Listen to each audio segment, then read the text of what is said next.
আসসালামু আলাইকুম গাইজ, সবাই কেমন আছেন? আশা করি অনেক বেশি ভালো আছেন। দীর্ঘ 1 মাস পরে আবারও ডাক্তারের কাছে যাচ্ছি। Doctor Rashidul sir. আমার হাতে আছে 2টি এক্স-রে রিপোর্ট। এর আগে বক্সিন মারার কারণে আমার হাতে একটু সমস্যা হয়েছিল, এর কারণে অনেক জ্বালা যন্ত্রণা করছে। তার কারণে আমি সকাল সকাল বের হলাম। এখন সময় 7টা 29 মিনিট। এখন গাড়িতে উঠবো। তো চলুন যেতে যেতে ভিডিওটি শুরু করা যাক, সবাই দেখতে থাকুন। অবশেষে আমরা পাচুরিয়া দাখিল মাদ্রাসায় চলে আসলাম। এখান থেকে আমাদের বেড়া যাইতে হবে, বেড়া সিএনপি। এখান থেকে ভাড়া লাগবে মাত্র 20 টাকা। তো এটা পাচুরিয়া দাখিল মাদ্রাসা, দেখতেই পাচ্ছেন। অবশেষে দেখতে দেখতে কিন্তু আমরা বেড়া সিএনপি চলে আসলাম। এখান থেকে আপনার সাথিয়া, বগুড়া, সিরাজগঞ্জ, ঢাকা, যমুনা যে কোনো জায়গায় যাইতে পারবেন। সব সময় এখানে বাস দাঁড়িয়ে থাকে, কারণ এখানে এটা হচ্ছে বাস টার্মিনাল। সামনে একটা বাস দাঁড়িয়ে আছে দেখতে পাচ্ছি।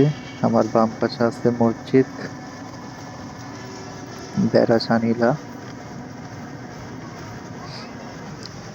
এই বাসটা পাবনা থেকে আসছে, ঢাকা যাবে। আমাদের সামনে আছে গোলচক্কর। গোলচক্কর থেকে আমাদের ডাইনে যাইতে হবে। আমি আছি এখন বেড়া স্বাস্থ্য কমপ্লেক্স সরকারি হাসপাতাল। আমার সামনে যাইতে হবে একটু, যাওয়ার পরে ডাইনের যে রাস্তা আছে ওই দিকে যাইতে হবে, কারণ ওই জায়গায় হাসপাতাল। বেড়া আরবি এটি পড়ছে আলভিরা গ্রামের মধ্যে। সাইনবোর্ডে লেখা আছে মেদোলা। আমরা মেদোলায় যাব না, আমরা যাবো আরাবিতে।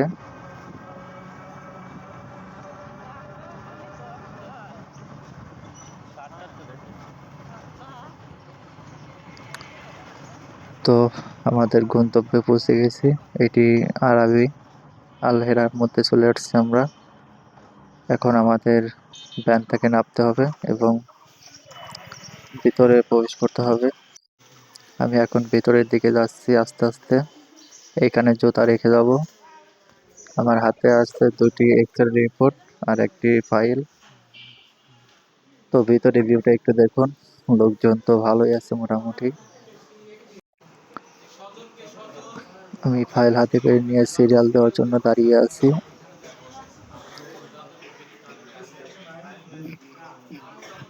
আমি এখন ওজন মাপ দেব যে আমি কত কেজি আছি। 67 কেজি, 600-র মতো। ডাক্তার রাশিদুল স্যার, এটা হচ্ছে তার রুম। আমি একটু সেলফিতে আসলাম এবং দেখুন লোকজনের ভিড় কিরকম। হাতে এক্স-রে রিপোর্টটা যদি আপনাদেরকে দেখাই, তো সাইডে হালকা একটু আছে। তো ইনশাল্লাহ এখন ঠিক হয়ে গেছে মোটামুটি। আমি ওষুধ নিয়ে বের হলাম, বাহিরে দাঁড়িয়ে আছি। আজকের ভিডিও এই পর্যন্তই। ভালো থাকবেন সবাই।